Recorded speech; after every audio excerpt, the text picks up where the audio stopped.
या अय्युहल्लज़ीना आमनुत्तक़ुल्लाह हक़्क़ तुक़ातिही वला तमूतुन्न इल्ला व अंतुम मुस्लिमून।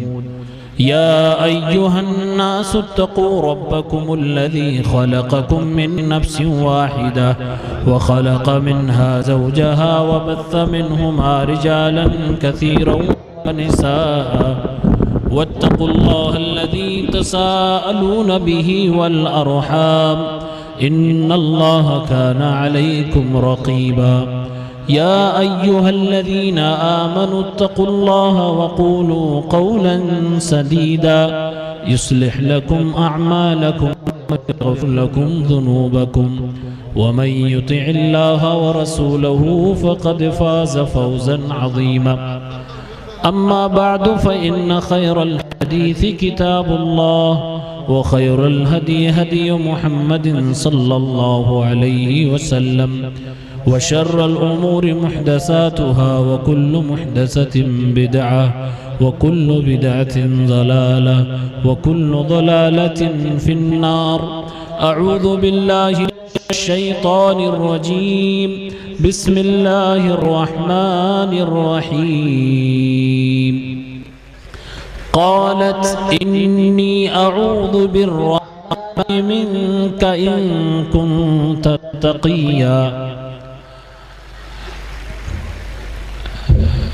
मुअज़्ज़ज़ सामिईन व सामिआत, बुजुर्गों, नौजवान साथियों, अजीज बच्चों, पर्दा नशीन माँ और बहनों,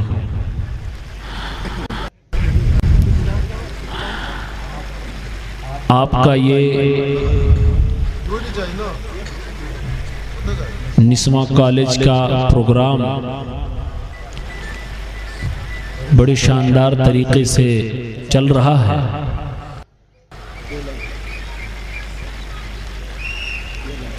दोपहर में बच्चियों की तरफ से कुछ तकरीरें पेश की गईं, जिसमें अरबी इंग्लिश तकरीरें भी शामिल थी। यकीनन लायक तहसीन थी, काबिल तारीफ थी, और बच्चों के परफॉर्मेंस से, तालिबात के पेश करने के अंदाज से ऐसा महसूस हुआ कि तैयारी पर काफ़ी मेहनत और वक्त सर्फ किया गया है। मैं उन तमाम तालिबात और कुल्लिया के तमाम असातिज़ा और उनकी मुअल्लिमात की हौसला अफजाई करता हूँ और दुआ गो हूँ कि अल्लाह ताला तमाम मुदर्रिसीन व मुदर्रिसात को और तमाम तालिबात को उनके इस नेक मकसद में कामयाब करे। दरअसल मैं आपकी इस कुर्सी खिताबत पर बैठकर ये फैसला करने में बड़ा तजब्जुब का शिकार हूं कि मैं आपके हवाले क्या चीज करूं। तो चलिए आपसे से इजाजत लेता हूं और अपनी बात शुरू करता हूं। मैं आपसे ये कहना चाहता हूं, क्या मैं औरतों के हवाले से कुछ गुफ्तगू करूं और मेरे सामने बैठी हुई ये मर्दों की आवाम सुनने की ताकत रखेगी? आप सब बताएं, क्या औरतों के बारे में कुछ बोलूं, उन्हें कुछ नसीहत करूं, आप लोग सुनेंगे? बोलें, सुनेंगे जरूर इंशाअल्लाह। मैं बहुत ज्यादा आपका वक्त नहीं लूंगा क्योंकि हमारे बाद भी हमारे काबिल मुकर्रिरीन हजरात मौजूद हैं। इंशाअल्लाह उनके खिताबात से आप सब मुस्तफीज होंगे। थोड़ी देर पहले किसी ने हमसे कहा, जब मैंने पूछा कि औरतों के हवाले से कुछ कहूं, औरतों पर कुछ तकरीर करूं, तो उन्होंने कहा, मौलाना औरतों को जितना भी समझाएंगे कम है, जितना भी समझाएंगे कम है। तो मैं सोच रहा हूं उसी कम में अपना भी नाम मैं दर्ज करवा लूं, थोड़ा सा मैं भी समझा देता हूं और थोड़ी सी कुरान और सुन्नत की रोशनी में गुफ्तगू आपके सामने रखता हूं। सबसे पहला पॉइंट हमारी तकरीर का आगाज जहां से होगा वो ये कि आज की जो खवातीन हैं, हमारी माएँ और बहनें हैं, इनको बड़ा मकाम और मर्तबा इस्लाम के जरिए से मिला हुआ है। एक दौर था जब बाज कबाइल के अंदर औरत को बेटी की शक्ल में जीने का कोई हक नहीं था। आप बारहा सुन चुके होंगे कि बाज कबीलों के अंदर अरब में पैदा होने के बाद बच्ची को कब्र के अंदर जिंदा दरगोर करते थे, जिंदा दफन कर देते थे। उनकी अपनी सोच है कि कौन जाए किसी को दामाद बनाने। ये एक जाहिली गैरत थी जो गैरत के नाम पर इतना बड़ा गलत काम वो करते थे। इस्लाम आया, इस्लाम ने इस रस्म को सिर्फ खत्म नहीं किया, इस्लाम ने इस बदतरीन रिवायत को, इस खूरेज रिवायत को, इस कातिलाना रस्म को सिर्फ खत्म नहीं किया, बल्कि उसी बच्चे की परवरिश को इस्लाम ने जहन्नम से बचने का जरिया और सबब बता दिया। सही बुखारी के अंदर किताबुल ज़कात में 1418 नंबर पर एक रिवायत आती है।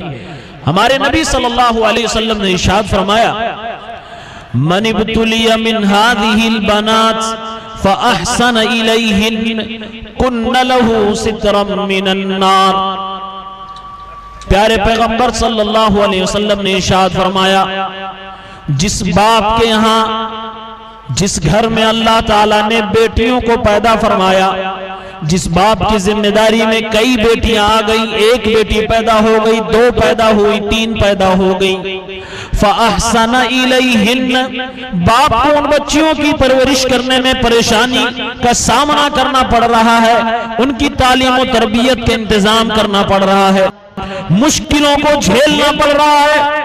बेटियों से कोई ज्यादा उम्मीदें भी नहीं रख रहा है बाप, लेकिन उनके ऊपर खर्चे भी कर रहा है, उनकी तालीम का इंतजाम भी कर रहा है, उनके खाने पीने का इंतजाम, अच्छे घराने में शादी कराने का इंतजाम कर रहा है। अल्लाह के नबी फरमाते हैं, फ़अहसन इलैहिन, जिस बाप ने अपनी बच्चियों के साथ हुस्न सुलूक किया, अच्छे सलीके से, अच्छे तरीके से उनको सिखाया, पढ़ाया, तालीम दिलाई और अच्छे घराने में दीन की बुनियाद पर निकाह करा दिया, कुन्न लहू सित्रम मिनन नार, वो बेटियां कल क़यामत के दिन अपने बाप और जहन्नम के दरमियान आल बन जाएंगी, यानी बाप को जहन्नम से बचाने का जरिया और सबब बन जाएंगी। मेरे भाइयों, इस्लाम इतना बेहतरीन मज़हब है, इतना प्यारा दीन है कि ज़माने जाहिलियत में जिस दौर में बच्चियों को जिंदा दफन किया जा रहा हो, उस जमाने में कोई एक धर्म आता है, कोई एक पैगंबर आता है, ऐसे समाज के अंदर आवाज उठाता है, वो लोगों, बेटियों को जीने का हक दो,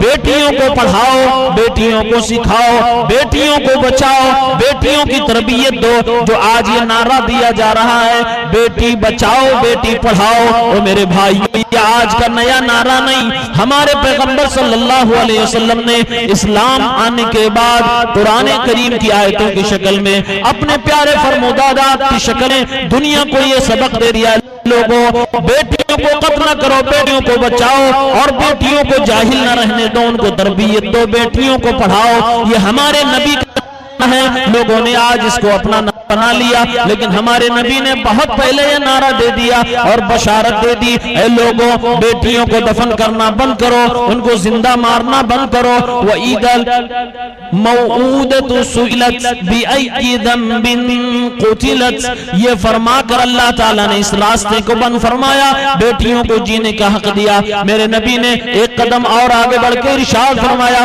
ओ लोगों, मैं जिस रब का कलाम लेकर दुनिया के सामने आया हूं, मैं जिस दीन का प्रचार कर रहा हूं, उस दीन की तालीम यह है कि बेटियों की अच्छी परवरिश करने पर तुम्हें जन्नत में जगह मिलेगी, तुम्हें जहन्नम से बचा लिया जाएगा।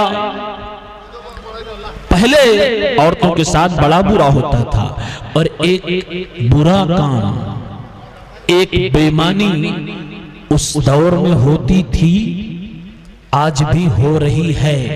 हम और आप मुसलमान हैं, हम कलमा पढ़ते हैं, आप भी कलमा पढ़ते हैं, नमाजें आप भी पढ़ते हैं, हम भी पढ़ते हैं, हमारे घरों में कुरान भी रखा हुआ है, हमारे गांव में उलमा भी बसते हैं, हमारा निकाह भी आलिम हजरात पढ़ाते हैं, जुमा भी हफ्ते में आता है, ईदें भी आती हैं, सब कुछ दीन का काम हमारी बस्तियों में हो रहा है।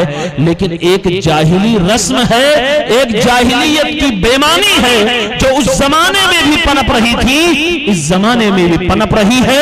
कोई उसको खत्म करने वाला नहीं, कोई उस बेईमानी को मिटाने वाला नहीं, कोई उस हक को दिलाने वाला नहीं। वो हक बच्चियों को, बेटियों को, बहनों को बाप की जायदाद में, भाई की जायदाद में विरासत का हक दिलाना है। आपको सुनकर बड़ा ताज्जुब होगा कि कुरान करीम सूरह निसा की जो आयतें हक हुकूक के ताल्लुक से है ना, कि कोई इंतकाल कर जाए तो उसके में से उसकी बीवी को कितना मिलेगा, उसकी बहन को कितना मिलेगा, बेटी को कितना मिलेगा, ये आयतें नाजिल क्यों हुई थी, चलो आज मैं आपको बतलाता हूँ। आपने पहले हो सकता है सुन रखा हो, तिरमिजी शरीफ में किताबुल फराइज बाबु मा जाअ फी मीरासिन निसा हदीस नंबर 2092 2092 हदीस का नंबर है, याद रखें। अल्लाह के नबी सल्लल्लाहु अलैहि वसल्लम की अदालत में आपके दरबार में एक औरत आती है, औरत बेवा है, शौहर का इंतकाल हो चुका है, शौहर जंग में नबी के साथ शहीद हो चुका है, औरत बेवा है, साथ में 2 बच्चियां हैं, वो दोनों बच्चियां यतीम हैं। नबी अलैहिस्सलातु वस्सलाम की बारगाह में औरत तशरीफ लाती है, बेवा 2 यतीम बच्चियां अल्लाह के नबी के सामने खड़ी हैं। अल्लाह के नबी से वो बेवा शिकायत करती है, या रसूल अल्लाह, अय अल्लाह के रसूल सल्लल्लाहु अलैहि वसल्लम, मेरे पास मेरे साथ ये दोनों बच्चियां जो हैं, आप जानते हैं वो कौन है? आप सल्लल्लाहु अलैहि वसल्लम से अर्ज करने लगी, या रसूल अल्लाह, हातानी इब्नता साद इब्न रबी, अय अल्लाह के नबी सल्लल्लाहु अलैहि वसल्लम, ये साद इब्न रबी की दोनों बेटियां हैं, वकाना वक़द कुतिला अबूहुमा मअका यौम उहुद शहीदा, अय अल्लाह के नबी, इन दोनों के अब्बा जान जो हैं साद इब्न रबी आपके साथ मैदान उहुद में लड़ते लड़ते शहीद हो गए थे। अय अल्लाह के नबी, आपके शाना बशाना खड़े थे, आपके साथ अल्लाह रब्बुल आलमीन के लिए इन्होंने अपनी जान गंवा दी, इन्होंने शहादत का जाम पी लिया। अल्लाह के नबी सल्लल्लाहु अलैहि वसल्लम से औरत कहती है, अय अल्लाह के नबी, जब तक बाप जिंदा था तब तक हमारी बच्चियों की इज्जत थी, खानदान में सब लोग मानते थे।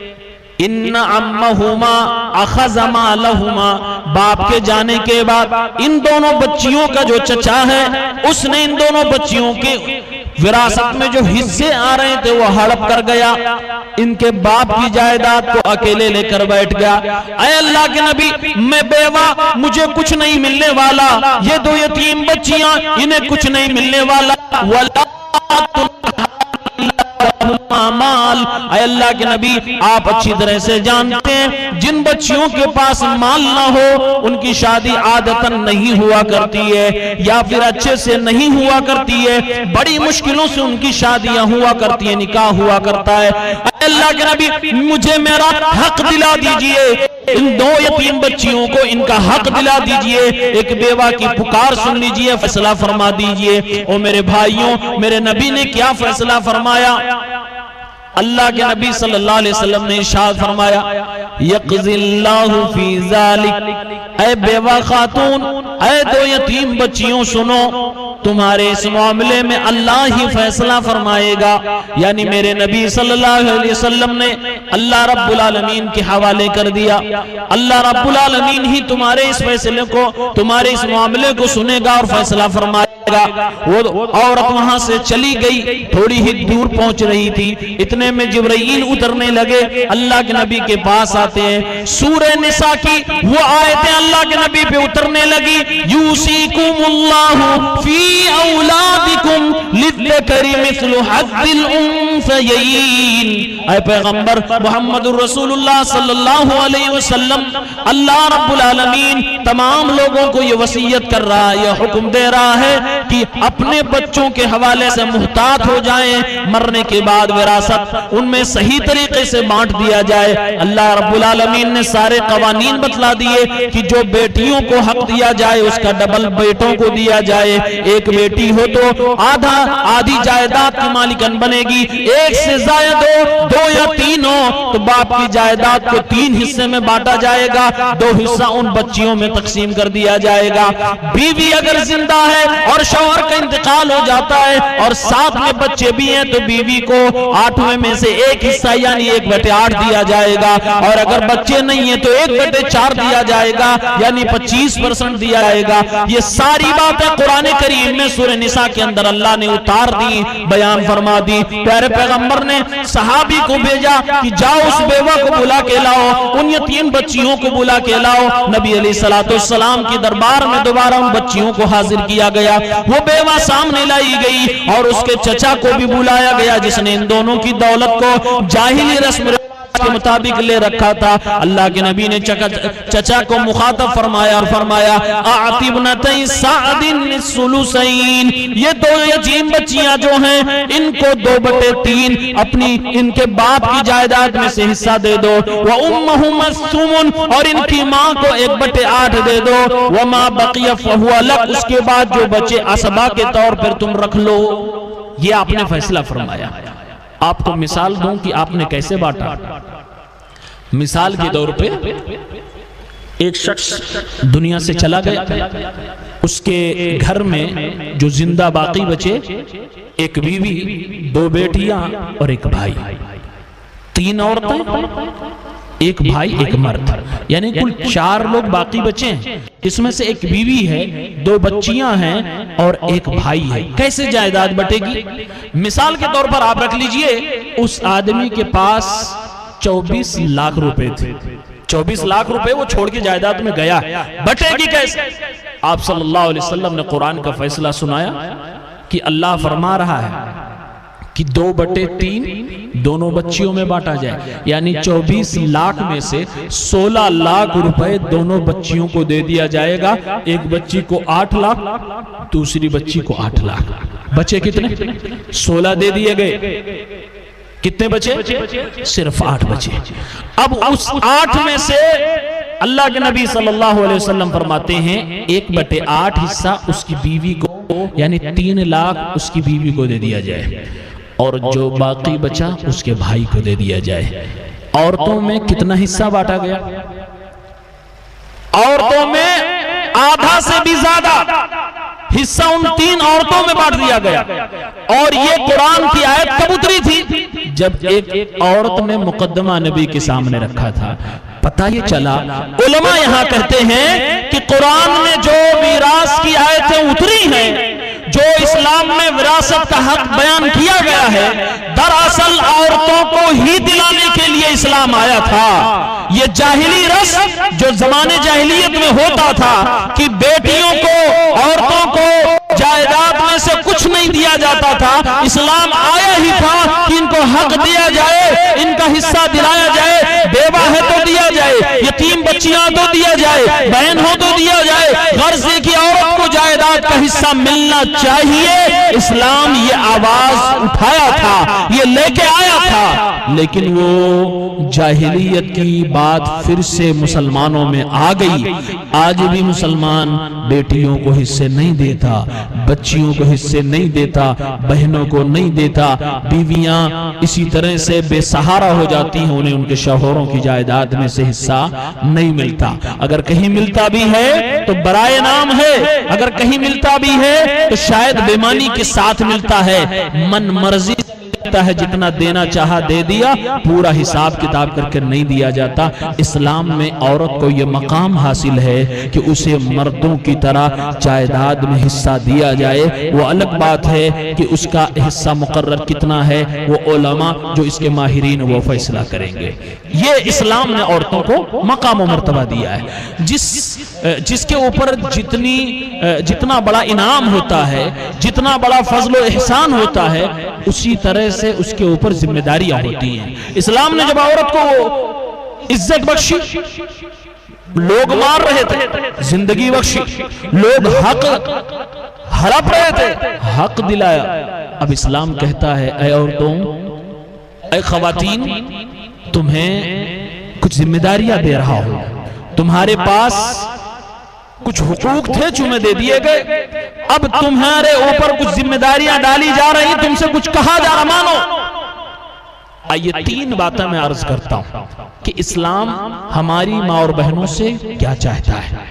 हम और आप अपनी बहनों से, अपनी माओं से, अपनी बेटियों से, अपने कौम की शहजादियों से क्या चाहते हैं, इस्लाम क्या उनसे कहता है। 3 बातें बताकर मैं अपनी बात खत्म करूंगा। नंबर 1, इस्लाम यह कहता है कि जिस ईमान और इस्लाम की बदौलत तुम्हें रुतबा मिला है, तुम्हारे पैरों तले जन्नत आई है, तुम्हारी परवरिश पर जहन्नम से बचने की बशारत मिली है, तुम्हारी परवरिश पर भाई को जन्नत की बशारत मिली है, तुम्हारी जिम्मेदारी यह है कि तुम अपने ईमान की हिफाजत करो। पहली जिम्मेदारी एक औरत पर है कि अपने ईमान की हिफाजत करे। ईमान की हिफाजत होती कैसे है? ईमान की हिफाजत अकीदे की सलामती से होती है। एक औरत अगर अकीदे में कमजोर है, यानी कि उसकी मान्यताएं, उसका बिलीफ, उसके एतकाद मजबूत नहीं है, तो उसका ईमान मजबूत नहीं है। मैं मिसाल देता हूं। बात अर्ज ये है कि अगर एक औरत कलिमा पढ़ती है, मुसलमान है, परेशानी घर में आ गई, बच्चे नहीं पैदा हो रहे हैं, शौहर थोड़ा सा कमीना निकल गया, शौहर थोड़ा सा बदचलन निकल गया, बदकिरदार निकल गया, शौहर की कमाई में बरकत नहीं हो रही है। अब अगर औरत ईमान व अकीदे के एतबार से कमजोर होगी तो वो बाबाओं का चक्कर लगाना शुरू कर देगी, यहां वहां के दर पे जाना शुरू कर देगी, तावीज गंडों का सहारा लेने लगेगी, इधर उधर झाड़ फूक करवाना शुरू कर देगी। ये ईमान व अकीदे की कमजोरी की अलामतें और पहचान है। इस्लाम कहता है, ओ औरतों, ओ खवातीन इस्लाम, तुम्हें जाहिलियत में जो बेइज्जती सहनी पड़ रही थी, इस्लाम ने तुम्हें इज्जत दिला दी है। अब तुम उसी ईमान और उसी इस्लाम की हिफाजत करना। कभी तुम किसी के दरवाजे पे ना जाना, कभी तुम किसी दर पे ना जाना, किसी मजार पे ना जाना, किसी चौखट पे ना जाना, तावीज और गंडे के जरिए से अपने घर में जादू को न दावत देना, तावीज बनवा कर अपने शौहरों को या अपनी सास को अपने घर में मौजूद अफराद को न पिलाना। इस्लाम ने इस बदअकीदगी से औरतों को बचने के लिए कहा। इस्लाम अकीदे के मामले में, ईमान के मामले में औरतों को मिसाल भी देते हुए कहता है, ऐ कौम की खवातीन, ऐ इस्लाम की शहजादियों, अपना ईमान इतना मजबूत कर लो जैसे सुमैया का मजबूत था कि वक्त का सबसे बड़ा जालिम और जाबिर इंसान भी सामने आता है, खड़ा हो जाता है,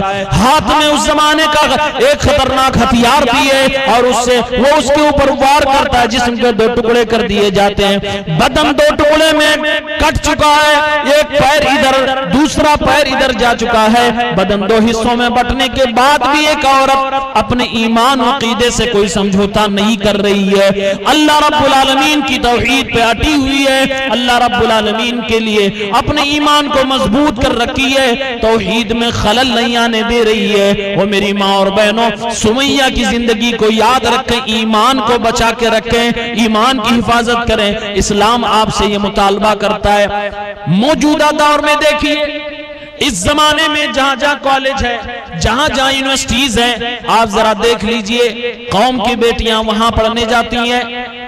कुछ तो अक्सरियत तो ऐसी बेटियों की है, अक्सरियत तो ऐसी बच्चियों की है जिनके यहाँ पर्दे का कोई इंतजाम नहीं है।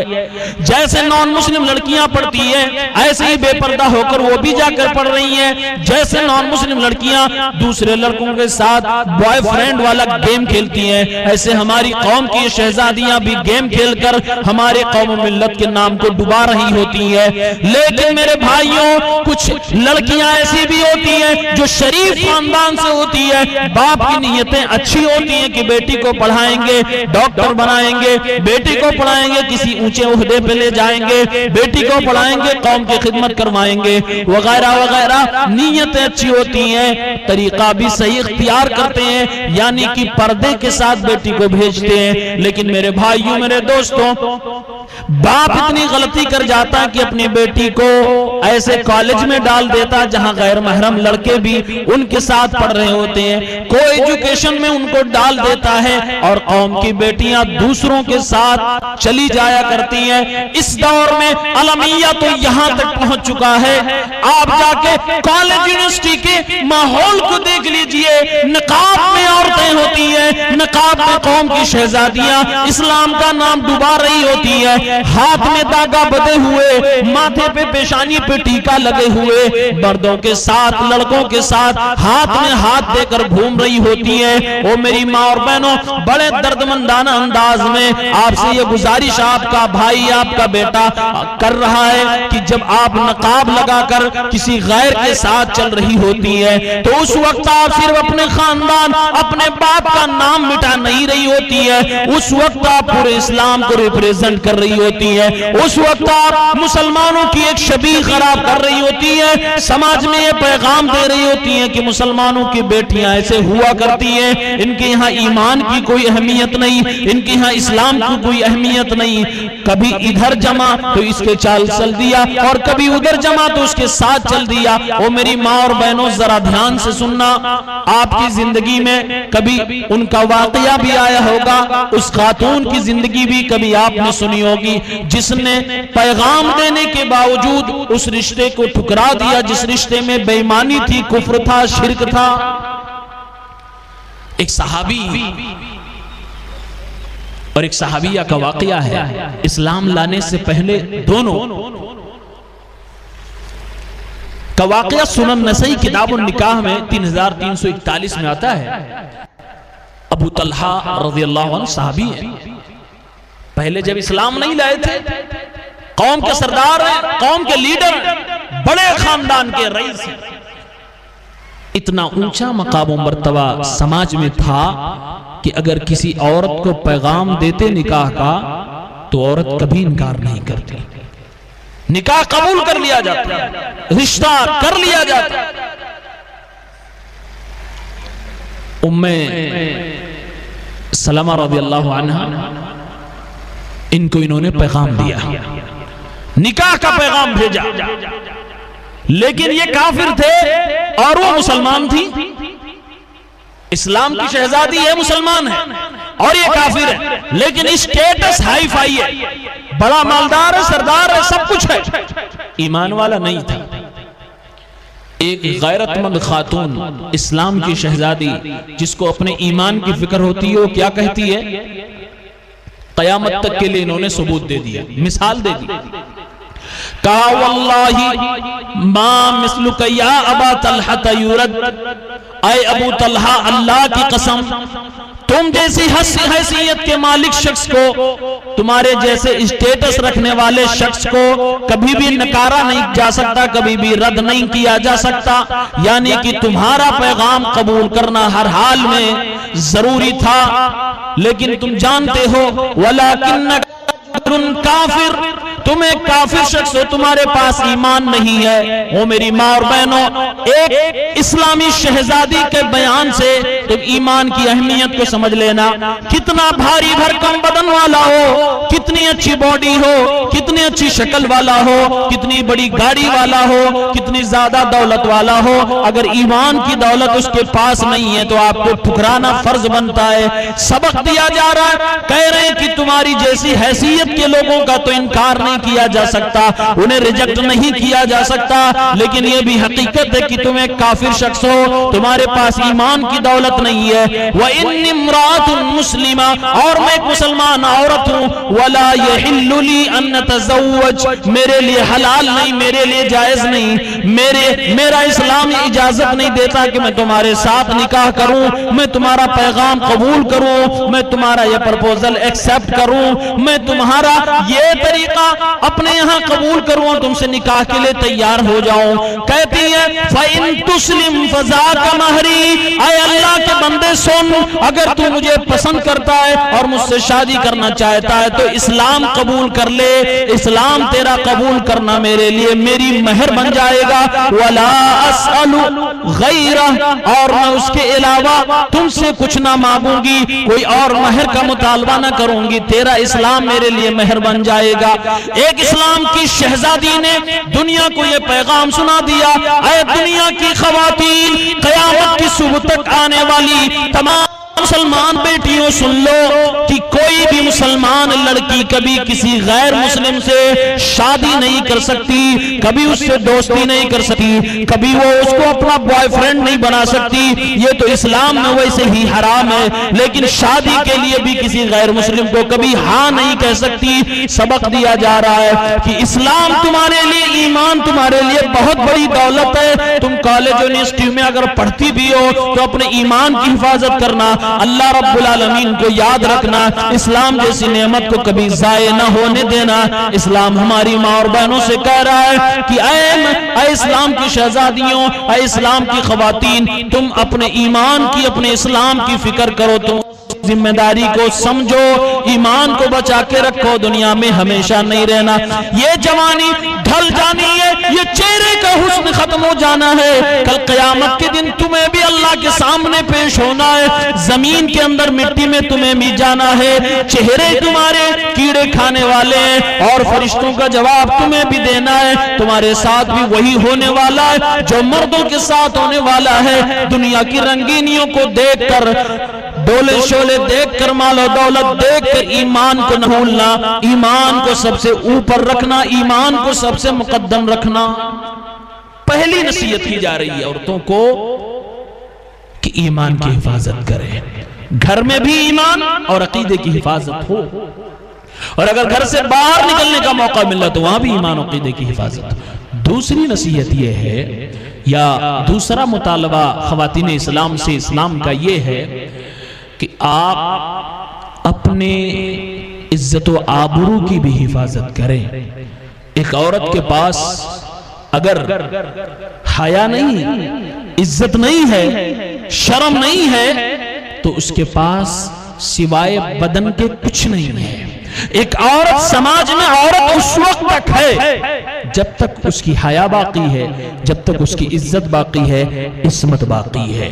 और आपके पास अगर कोई कीमती चीज हो तो आप दूसरे का इंतजार नहीं करेंगी कि वो आए फिर उसकी हिफाजत करे। चीज हमारी है, हिफाजत कोई और करे, आपको खुद अपनी हिफाजत करनी होगी। अपनी इज्जत की हिफाजत आपको खुद करनी होगी। कैसे करनी होगी? इस्लाम ने सिंपल चीज बतलाई है, तुम्हें पर्दा करना होगा, तुम्हें अपने चेहरों को ढक के रखना होगा। और आज के इस दौर ने हमें कई तरीकों से समझा दिया है। ऐ ख़वातीन इस्लाम, तुम 15,000 के मोबाइल जब पा जाती हो तो एक बेहतरीन सा कवर उसके ऊपर लगाती हो। क्यों? ताकि वो महफूज रहे, टूटे ना, उसके ऊपर गर्दो गुबार ना आए। तो इतनी कीमती चीज तुम्हारे पास है, इज्जत है, तुम्हारे इज्जत है, बहुत कीमती चीज है। उसकी हिफाजत के लिए तुम एक दुपट्टा भी अपने सर पे नहीं रख रही हो। उसकी हिफाजत के लिए तुम अपने चेहरे को, अपने खूबसूरत बदन को, अपने हुस्न को छिपाने के लिए, उसकी वैल्यूएशन और अहमियत को बाकी रखने के लिए एक दुपट्टा भी, एक चादर भी तुम अपने सर पे नहीं रख सकती हो। मेरी माँ और बहनों, रखो, कीमत आपकी बहुत ज्यादा है। और अगर आप अपनी कीमत नहीं समझती हैं तो आपकी अपनी मर्जी है, लेकिन इस्लाम तो आपको अहमियत देना चाह रहा है। इस्लाम आपको मकाम दे रहा है, रुतबा दे रहा है, आपकी अहमियत कर रहा है। आपको कहता है खुद को ढक के रखो, क्योंकि तुम वो चीज हो जो हर किसी को अवेलेबल नहीं होती हो। अवेलेबल एक शख्स के लिए होगी जो तुम्हारा शरीक हयात होगा, जो तुम्हारा शौहर बनेगा, उसी के लिए अवेलेबल रहो। अपनी इंपॉर्टेंस बनाओ, अपनी अहमियत को बनाओ, इसी में तुम्हारी भलाई है, इसी में तुम्हारी इज्जत व आबरू की हिफाजत। इस्लाम कहता है, सूरे अहज़ाब पढ़ें आयत नंबर 30, 31, 32, 33, 34, अल्लाह ने फरमाया नबी की बीवियां सामने हैं, अल्लाह का खिताब, अल्लाह का कलाम, या निसा अन्नबी लस्तुन्न का अहदिम मिनन निसा इन इत्तक़ैतुन्न फला तख़ज़अन बिल क़ौल फयतमअ अल्लज़ी फ़ी क़ल्बिही मरद। अल्लाह ने इरशाद फरमाया, ऐ नबी की बीवियों, तुम आम औरतों की तरह नहीं हो। अगर तुम अल्लाह रब्बुल आलमीन से डरती हो तो अगर किसी अजनबी मर्द से बात करने की जरूरत भी पड़ जाए तो अपनी आवाज में लचक न पैदा करना, अपनी आवाज में इतनी नरमी और कशिश न पैदा करना कि सामने वाले के दिल में इश्क का मरज हो जाए, इस बदतमीजी का मरज आ जाए। इस्लाम ने फरमाया थोड़ी सी अपनी जबान में सख्ती ले आना, इतनी सख्ती ना लाना कि गाली गलूज करने पे आ जाओ। वक़ुल्न क़ौलन मअरूफा, एक मारूफ तरीके से बात करना, अच्छे अंदाज में बात करना, लेकिन याद रखना अपनी आवाज में वो शीरीनी, वो नरमी, वो लताफत, वो शगुफ्तगी ना पैदा करना जिससे सामने वाला तुम्हारे बारे में बुरे ख्यालात में मुब्तला हो जाए। इस्लाम ये तरीका बता रहा है कि कैसे एक औरत को जिंदगी गुजारे। और आगे अल्लाह रब्बुल आलमीन ने इरशाद फरमाया, वक़र्न फी तबर्रुजल जाहिलियतिल ऊला।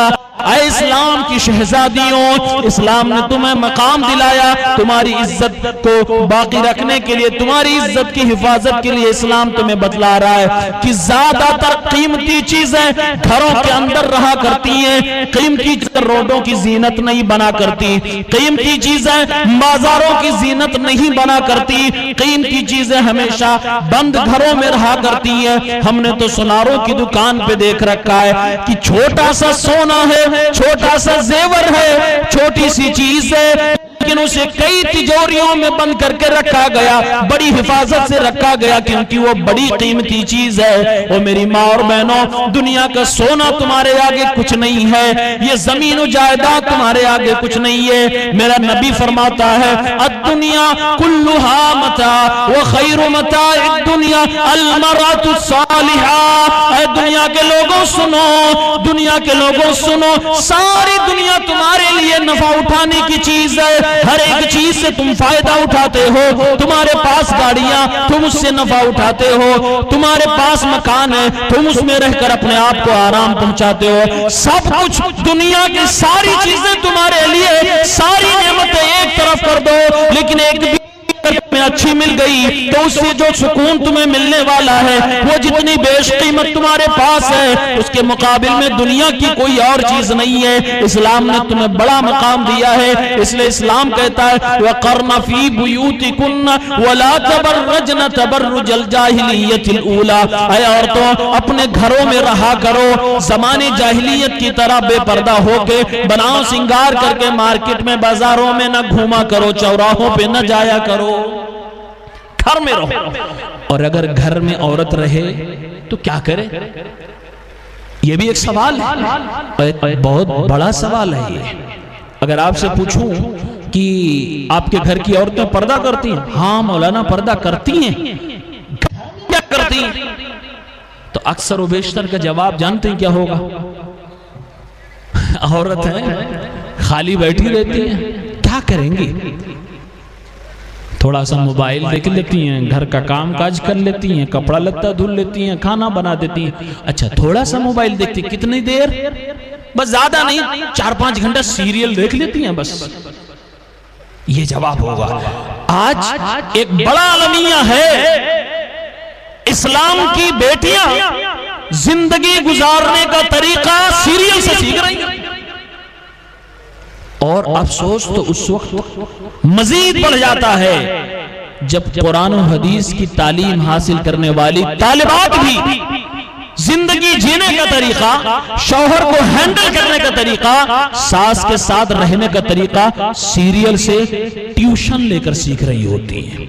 ये कौम का एक बड़ा मसला है और गार्जियन जिम्मेदार इस पे कहीं ना कहीं लापरवाह है। मैं आपको हकीकत बतला रहा हूं मेरे भाइयों, घरों में बीवियां बिदक रही हैं, बेटियां बगावत पे उतारू हैं, बाप को पता नहीं, बाप तो कह रहा बेटी मेरी घर में रहती, पर्दे में रहती, बहू का मेरे किसी से ताल्लुक नहीं। फिर इसके दिमाग में गलाजत कहां से आते हैं, ये खुराफात इसके दिमाग में कहां से आते हैं? आपको मैं बताऊं कहां से खुराफात आते हैं?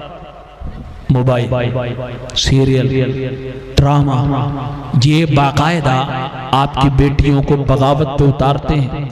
ये बाकायदा आपको, आप बेटियों को सिखाते हैं कि सास डाइन है, चुड़ैल है, तेरे शौहर की मां तो हो सकती है, तेरी कभी भी भला नहीं चाह सकती। सास को एक डाइन बना के पेश कर दिया, शौहर की बहन को चुड़ैल बना के पेश कर दिया, कोई जहर खिला रही है, कोई उसके लिए चालें चल रही है। ये सब सिखाकर कहीं ना कहीं सास के खिलाफ बहुओं को पढ़ाया गया, ट्यूशन दिया गया, जहन को गंदा किया गया। सास कितनी भी अच्छी हो वो दुश्मन बन के रहती है बहू की, और इसका उल्टा भी होता है।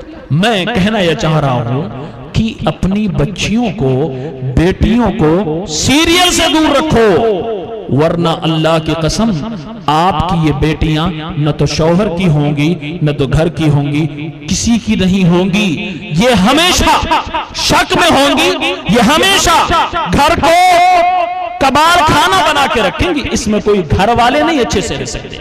बेटियों को इनसे बचाओ। ये एक पोशीदा जहर है जो हमारे घरों के अंदर पनप रहा है। कौम की बेटियों से मैं कहूंगा कि इन सीरियलों से खुद को बचाओ, इनसे दूर हो जाओ। डिप्रेशन के शिकार बेटियां हो रही है, न जाने कितनी घरों की चार दीवारी को छलांग रही है इन सीरियल्स को देखकर, मूवीज को देखकर, इन ड्रामों को देखकर। इसलिए अपने कौम की बेटियों को, घर की बेटियों को, बहुओं को इनसे बिल्कुल दूर रखें। इसी में आफियत है, इसी में भलाई है। इस्लाम कहता है घर में रहो, घर में रहोगी तो क्या करोगी?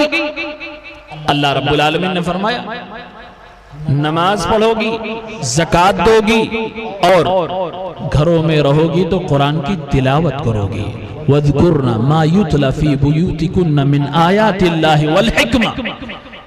घरों में रहो तो सीरियल नहीं देखना कि हम तो बाजार नहीं जाते, बड़े खानदानी हैं, हम तो मार्केटों में नहीं जाते, बड़ी शरीफ खानदान की है। ना ना ना, बाप के मोछ पे ताव अगर है, पगड़ी सफेद है, सर पे टोपी है और सीना तान के अगर मार्केट में चल रहा है तो इसलिए कि उसके घर की औरतें इज्जतदार हैं। जब घर की औरतें बेइज्जत हो जाती हैं तो मर्द मार्केट में मर्द नहीं होता, वो हिजड़ा हो जाता है, वो दयूस हो जाता है। यानी मर्दों की मर्दानगी भी और मर्दों का सर भी उस वक्त ऊंचा होता है जब घर की औरतें इज्जतदार होती हैं। लिहाजा औरतों की जिम्मेदारी है खानदान को ऊंचा रखना है और घर को समाज में बुलंद बरतर रखना है। तो आपको इज्जतदार बनना होगा, आपको बाहर भी बुराइयों से बचना है, घर के अंदर मोबाइल की बुराइयों से भी बचना है, जहन को पाक साफ रखना है। काम आपके लिए अल्लाह ने बता रखा है, नमाजें आप पढ़ोगी, आप तिलावत करोगी, आप हदीसों का भी मुताला करोगी। इमाम शाफई ने कहा है कि कुरान करीम में अल हिक्मा का लफ्ज जो आया है अक्सर व बेशतर मकामात पर यहाँ सुन्नत मुराद है, यानी कुरान की भी तिलावत करोगी और हदीसों का भी मुताला तुम करोगी। ये औरतों को अल्लाह रब्बुल आलमीन ने तालीम दी है। एक बड़ी दिलचस्प बात मुझे एक साहब से मालूम हुई। एक साहब जो रिश्ते लगाया करते थे, शादियां जुड़वाया करते थे, उनके पास कई रिश्ते आया करते थे। एक साहब एक बार एक मजलिस में थे तो कहने लगे कि फलां की बेटी है, बड़ी अच्छी घराने की है, 5 वक्त की नमाज पढ़ती है, सुबह तिलावत किए बगैर कभी चाय नहीं बनाती है, तहज्जुद भी पढ़ती है। उन्होंने मुस्कुराते हुए जवाब दिया, कहा दिन में 5 बार ये चीजें मैं सुनता हूं, लेकिन आज तक मुझे अभी ये नहीं पता चला, कोई ऐसी रिपोर्ट नहीं आई कि शादी के बाद किसी के शौहर ने या ससुर जी ने आकर कहा हो कि मेरी बहू या मेरी बीवी हकीकत में तहज्जुद पढ़ रही है, हकीकत में सुबह तिलावत कर रही है, हकीकत में 5 वक्त की नमाज पढ़ रही है। कहा शादी से पहले ये खूब तहज्जुद पढ़ने वाली, खूब ये सारे काम होते, शादी के बाद क्या हो जाते हैं? शादी के बाद 5 वक्त की नमाजें कहां गई, सुबह की तिलावत कहां गई?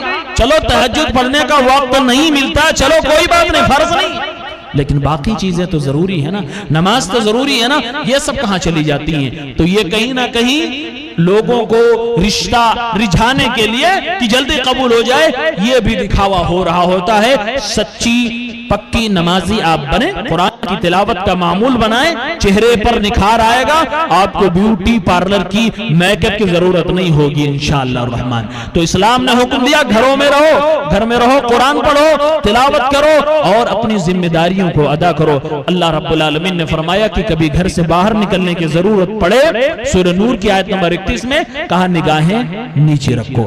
वकुल लिल मुमिनाति यग़ुद्दुन मिन अबसारिहिन्न व यहफ़ज़्न फुरूजहुन्न वला युब्दीन ज़ीनतहुन्न इल्ला मा ज़हरा मिन्हा इला आखिर आया। अल्लाह ताला ने इरशाद फरमाया, ऐ नबी सल्लल्लाहु अलैहि वसल्लम, मोमिना औरतों से कह दीजिए कि अपनी निगाहों को झुका के रखा करें और अपने शर्मगाहों की हिफाजत करें, अपनी इज्जत व आबरू की हिफाजत करें, अपने आप को हर किसी के लिए अवेलेबल ना करें, अपने आप को हर किसी के सामने जाहिर ना किया करें। बड़ी कीमती है वो अपने आप की हिफाजत करें, इज्जत व आबरू की हिफाजत करें, निगाहों की हिफाजत करें। ये इस्लाम है। अल्लाह ने कुरान की आयतों में आपके लिए गाइडलाइन दे दी है। आपको रास्ता चलना है तो निगाहें झुका के चलना है। मेरे नबी फरमाते हैं, ओ मेरी कौम की बेटियों, वो इस्लाम की शहजादियों, कभी तुम्हें रास्तों में चलने की जरूरत पड़े तो रास्ते के किनारे वाले हिस्से पे चलना। सहाबी कहते हैं जब अल्लाह के नबी ने ये फरमाया तो सहाबे कराम की बीवियां, बेटियां, बहनें ऐसे किनारे किनारे चला करती थी कि ऐसा लगता था कि दीवारों से वो चिपक चिपक के चलती है। ओ मेरी माँ और बहनों, आज इस्लाम वही फिर से आपसे मुतालबा करता है, घर से बाहर निकलने की जरूरत पड़े तो आवाज में शगुफ्तगी नहीं, आवाज में नरमी नहीं, आवाज में थोड़ी सी भारीपन होनी चाहिए ताकि अगले के दिमाग से शैतान ना खेलने पाए, दिल उसका मरीज ना होने पाए। और निगाहें तुम्हारी झुकी होनी चाहिए, तुम्हें बिला जरूरत घर से बाहर नहीं निकलना। ये इस्लाम की तालीम है जो तुम्हारे लिए है। तो दूसरी नसीहत, दूसरा मुतालबा इस्लाम का है कि औरतें अपनी इज्जत व आबरू की हिफाजत करें। इज्जत है तो सब कुछ है, इज्जत नहीं है तो कुछ भी नहीं है। तीसरी नसीहत है इस्लाम की औरतों को, ख़वातीन इस्लाम को, कि आपके ऊपर जिम्मेदारी बहुत है। दोपहर में मैंने तालिबात को तासुर में ये कहा था कि हम लोग मौलवी हज़रत आए हैं घर से सफर करके, 24 घंटा सफर में रहकर आप तक पहुंचे। किस लिए? समझाने के लिए, दिन की बात बताने के लिए, इस्लाह करने के लिए, मुआशरे की, अफराद की, मर्दों की, औरतों की, इस सारी चीजों को लेकर आपके सामने आए। लेकिन घर में हम भी बीवी छोड़ के आए, घर में हम भी बच्चों को छोड़ के आए। हमारे बच्चों की तरबियत कौन करेगा? हमारे बच्चों की इस्लाह कौन करेगा? हम तो अक्सर सफर में रहा करते हैं। मेरी माँ और बहनों, हमारे बच्चों की तरबियत हमारी बीवियां कर रही हैं। मैं कहना यह चाह रहा हूं, कौम के मुस्लिहीन जो कौम की तरबियत करने निकले हैं, उनके खुद के बच्चों की तरबियत एक औरत कर रही है और वो उनकी बीवियां हैं, उनकी बहनें हैं, उनकी माएं हुआ करती हैं। ये आपकी जिम्मेदारी है। और दूसरी बात मैंने ये भी अर्ज की थी कि जब एक मर्द कुरान और सुन्नत की तालीम हासिल करता है, सबकी नीयतें ओवरऑल सही होती हैं, अल्हम्दुलिल्लाह। हर कोई अपने से जहालत दूर करना चाहता है, समाज से जहालत को दूर करना चाहता है, कुरान के अहकाम और फरामीन को जानकर उस पर अमल करना चाहता है, जिंदगी में दीन को लाना चाहता है, इसीलिए पढ़ता है। सबकी नीयतें सही होती हैं, लेकिन कहीं ना कहीं मर्दों के जहन में यह भी होता है, फरागत के बाद मैं क्या करूंगा, घर कैसे चलेगा, बीवी बच्चों के मुंह के अंदर लुक़्मे आएंगे कहां से कमाऊंगा। मर्द जब पढ़ता है तो ये भी सोचता है, इसीलिए साइड की पढ़ाइयां भी कर रहा होता, डिग्रियां दूसरी भी ले रहा होता है, कुछ और भी सोच रहा होता है। जिम्मेदारी रोजी के लिए मुश्किल है इस तालीम को हासिल करना और उस पर कायम बाकी रखना, लेकिन औरतों के लिए बड़ा आसान है। तुम्हारे सामने टारगेट मुतय्यन है, तुम्हें रोजी रोटी की फिक्र नहीं करनी है, तुम्हें कौम का लीडर पैदा करना है। कौम का लीडर तुम्हारी गोद में पलता है, तुम चाहो तो उसे लीडरी में नेकों का लीडर बना दो, और अगर चाहो तो बदमाशों में एक बड़ा बदमाश बना दो। ये आपके हाथ में होता है। और किसी ने बहुत खूब कहा है कि एक शौहर अगर बिगड़ायल हो तो बीवी उसे सुधार सकती है। एक जगह मैंने तकरीर में कहा था कि लोगों ने कहा कि हजरत यहाँ पर बहुत सारे लोग नशाखोरी में मुब्तला है। कोई शराब पीने का आदी है, कोई गुटखे खाने का आदी है, कोई सिगरेट का आदी है। नशा लोगों के यहाँ बहुत पाया जा रहा है, इसके लिए आप तकरीर कर दीजिए। मैंने कहा मेरा कुछ दूसरा था। मैंने आखिर में कहा कि मेरी माँ और बहनें अगर सुन रही हैं, जैसा कि मुझे बताया गया कि इस गांव के अंदर शराबी भी है, इस गांव के अंदर जुआरी भी है, इस तरह के जो भी नशे की चीजें हैं ये लोग इस्तेमाल करने वाले हैं। मैं लंबी चौड़ी तकरीर न करके सिर्फ इतना कहूंगा, आप जरा लगाम टाइट कर दो। इसकी क्या मजाल है कि वो कुछ खा के दिखाए, इसकी क्या मजाल है कि सिगरेट पी के दिखाए, क्या मजाल है कि शराब पी के दिखाए। अल्लाह की कसम, कोई इस्लामी औरत, कोई हमारी बहन ये पसंद नहीं करती कि उसका शौहर बदबूदार मुंह वाला हो, वो बदबूदार चीजें खाता हो, वो नशे की चीजें इस्तेमाल करता हो। लेकिन नहीं, मजबूर हो जाती है जब निकाह के बाद हम जैसे मर्द गद्दारी करते हैं। एक सड़ा हुआ बदबूदार मुंह लेकर उसके पास हम जाते हैं, वो तो मजबूर है, वो आपको कैसे भगाएगी? आप तो अपने हुकूक बताओगे ना। लेकिन आप कभी ये सोचते भी हैं कि जब आप एक बार सिगरेट पी के अपने घर पे जा रहे होते हैं, जब आप एक बार शराब पी के अपने घर पे जा रहे होते हैं, जब आप एक बार गुटखे खाकर गंदा मुंह लेकर अपने घर पे जा रहे होते हैं, आप हराम चीज तो खा रहे हैं, नशा तो इस्तेमाल कर रहे हैं, आप एक बीवी के लिए जो सुकून की चीज है आप उसका हक भी छीन रहे हैं, आप उसके प्यार में खलल भी पैदा कर रहे हैं, आप उसके लिए एक वो चीज पैदा कर रहे हैं जिससे उसको तकलीफ होती है। और बात याद रखें, अगर चीज बदबूदार हो तो इंसान को पसंद नहीं आती। इंसान तो इंसान है, फरिश्तों को लहसुन की बू भी पसंद नहीं आती, फरिश्तों को लहसुन की बू भी पसंद नहीं आती। नबी ने कहा ये खाकर मस्जिद में ना आया करो। और ये तो इंसान है, एक तो प्यारी सी मखलूक है, सड़ा हुआ गंदा बदबूदार मुंह लेकर तुम कैसे जाते हो?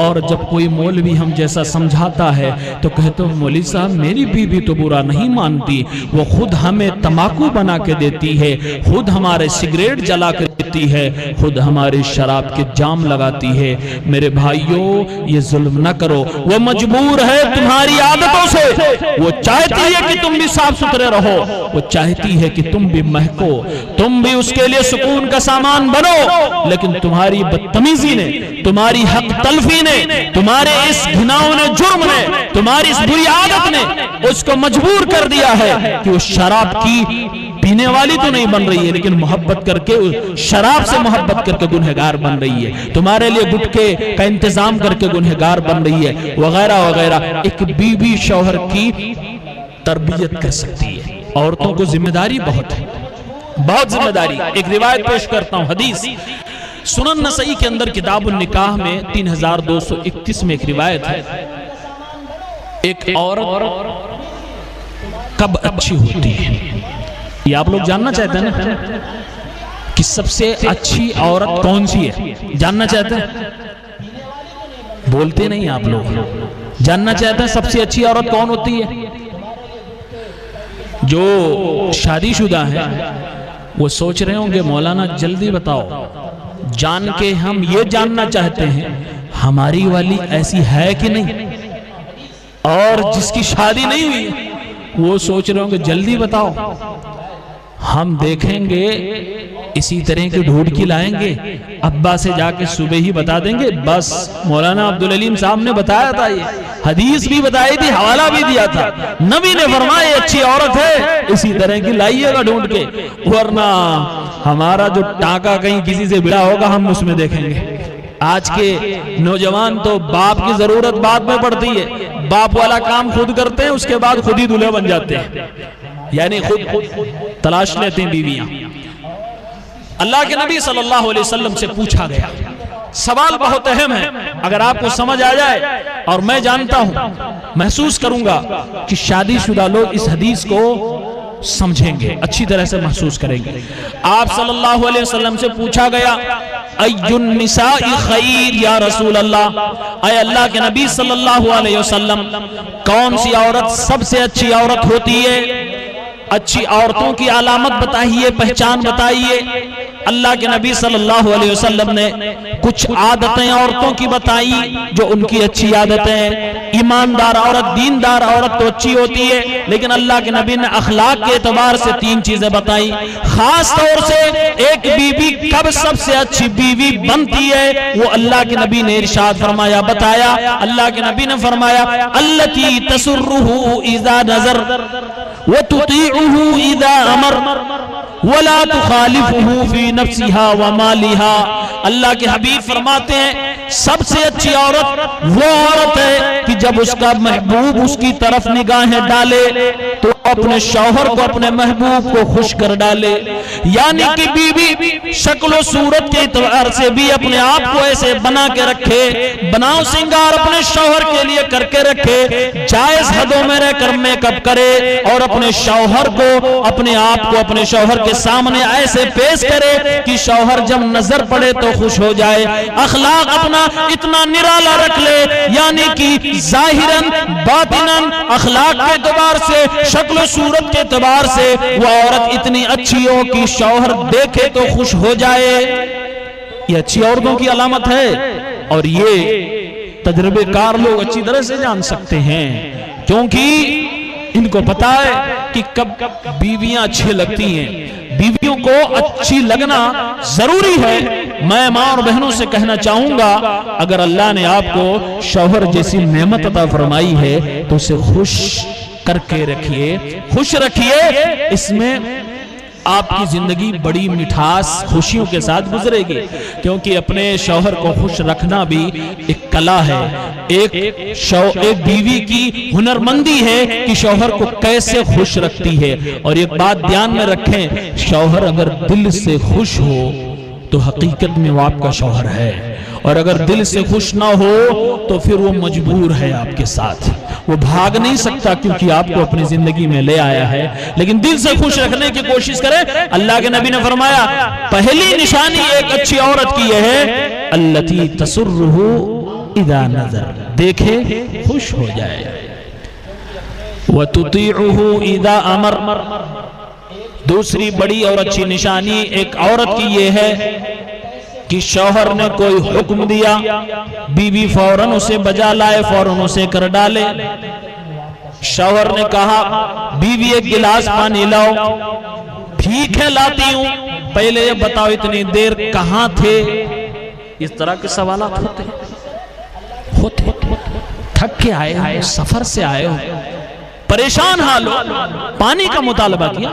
अच्छी बीवी ये है कि कहा, फट से पानी लाए, फिर सवाल कर ले, कहां थे इतनी देर बाद, कैसे, मोबाइल कहां बिजी था, मुख्तलिफ किस्म के जो इस जिंदगी में सवालात होते कर। लेकिन औरतें क्या करती हैं, वो सब छोड़ो, अभी ले आएंगे, पहले बताओ कहां थे। अल्लाह के नबी ने फरमाया, व तुतीउहु इज़ा अमर, हुक्म दे मान लो, शौहर हुक्म दे मान लो। इसमें ये राज पोशीदा है। अगर कोई आपसे पूछे कि शादीशुदा जिंदगी खुशी वाली कब होती है, तो आप इसी टुकड़े को बयान कर दें कि जब शौहर कहे कुछ, बीवी उसे मान ले। हाँ, कुछ बिगड़ाए किस्म के भी शौहर होते हैं जो हराम काम के लिए कहते हैं, उसे नहीं मानना। ला ताअता लिमखलूकिन फी मासियतिल खालिक। कुछ लोग होते हैं, नमाज की कोई परवाह नहीं, बीवी कह रही है थोड़ा सब्र करिए, खाना ला रहे हैं, नमाज का टाइम है, पहले पढ़ ले। वो कहती बड़ी नमाजी बनी बैठी हो, मैं चला जाऊंगा, दिन भर पढ़ती रहना, पहले खाना ला। तो इस तरह के शौहरों की इताअत नहीं करनी है, उसको समझाएं, सलीके से समझाएं, नमाज का वक्त है, टाइम पे पढ़ना, मुझे पहले पढ़ने दो, खाना लाएंगे, जरूर लाएंगे। बल्कि इससे भी अच्छी बात यह है कि आप वक्त से पहले ही खाना बना के रखें, या ऐसा इंतजाम रखें कि नमाज के वक्त से ना टकराए, ताकि दोनों बातें आपके लिए हो जाए। अल्लाह के नबी ने फरमाया वो तुतीउहु इदा अमर, हुक्म दे तो औरत उसकी फरमाबरदारी कर ले जाए, यही एक अच्छी औरत की खूबी है, पहचान है। तीसरी चीज अल्लाह के नबी ने फरमाया वला तुखालिफुहु फी नफ्सिहा व मालिहा, एक अच्छी औरत की पहचान, ये निशानी ये है कि अपने शौहर की अमानत में कभी खयानत ना करे। एक औरत की इज्जत उसके शौहर की इज्जत होती है, एक औरत सरापा अपने शौहर के लिए अमानत होती है। अल्लाह के नबी फरमाते हैं कभी कोई औरत अपनी शौहर की अमानत में खयानत ना करे, यानी अपने आप को किसी और मर्द के हवाले ना करे। अगर शौहर को पसंद नहीं कि मेरी बीवी मेरे सगे भाई से मुस्कुरा के बात करे, और मेरी माँ और बहनों आपके लिए जायज नहीं कि आप उसके सगे भाई से मुस्कुरा कर बात करो, आपके लिए जायज नहीं कि आप अपने खालाजाद, फूफीजाद, मामूजाद भाइयों से बात करो। अगर आपका शौहर पसंद नहीं करता है तो अल्लाह के वास्ते अल्लाह रब्बुल आलमीन आपको इजाजत नहीं देता। नबी अलैहिस्सलाम फरमाते हैं अपने हवाले से, अपने नफ्स के बारे में अपने शौहर की मुखालिफत ना करे। शौहर की अमानत में कभी भी कोई खयानत एक बीवी को नहीं करनी चाहिए। पूरी अमानतदारी से उसकी इज्जत व आबरू की हिफाजत करनी चाहिए। शौहर सब कुछ बर्दाश्त कर लेगा, तुम्हारी नाफरमानियां बर्दाश्त कर लेगा, बल्कि मौजूदा दौर के हिसाब से बताऊं, तुम्हारी डांट डपट तुम्हारे बेलन को भी बर्दाश्त कर लेगा, लेकिन तुम्हारी यह हरकत कभी बर्दाश्त नहीं करेगा कि तुम शौहर के वो खास हुकूक किसी और को दो, शौहर को छोड़कर किसी और के सामने मुस्कुराओ, शौहर को छोड़कर किसी और से तुम बातों करने में मशगूल रहो। अल्लाह की कसम कोई भी गैरतमंद शौहर ये बर्दाश्त नहीं करेगा। मेरे नबी इसलिए फरमाते हैं वला फी नफ्सिहा, अपनी अमानत में खयानत ना करे, व मालिहा, और शौहर का जो माल होता है वो माल तुम्हारे लिए तुम्हारे पास अमानत है, उस अमानत को हिफाजत से रखना। कभी भी शौहर के माल को नाजायज तरीके से खर्च ना करना, शौहर को पूछे बगैर अपने भाई को चुपके से बैंक बैलेंस ट्रांसफर न करना, शौहर को पूछे बगैर अपनी माँ को चुपके से माल ना भेजना, पैसे ना भेजना, कपड़े ना भेजना। तुम्हारी जिंदगी की आफियत खुशी इसी में बाकी है कि तुम शौहर की इजाजत से खर्च करोगी। ये भी आम है कि शौहर की इजाजत के बगैर शौहर के माल को बीवी खर्च ना करे। एक बार नबी ने जब ये इरशाद फरमाया, एक सहाबी ने फरमाया, एक औरत ने फरमाया वलद ताम या रसूल अल्लाह, अल्लाह के नबी खाना भी अगर किसी को खिलाना हो तो शौहर से पूछ ले। आपने फरमाया खाने से ज्यादा कीमती चीज क्या होती है? खाना तो कीमती चीज है, और उस जमाने में जब लोगों के यहाँ फाके हुआ करते थे, दोनों टाइम लगातार खाना नहीं मिला करते थे, उस टाइम खाने की बड़ी अहमियत हुआ करती थी। उस टाइम पे आपने फरमाया कि खाने से ज्यादा कीमती चीज क्या, यानी कि खाना भी शौहर से पूछे बगैर न दिया करो। ये अल्लाह के रसूल सल्लल्लाहु अलैहि वसल्लम ने 3 निशानियां बताई हैं कि एक औरत कब अच्छी होती है, जब उसके अंदर ये 3 खूबियां पाई जाए। एक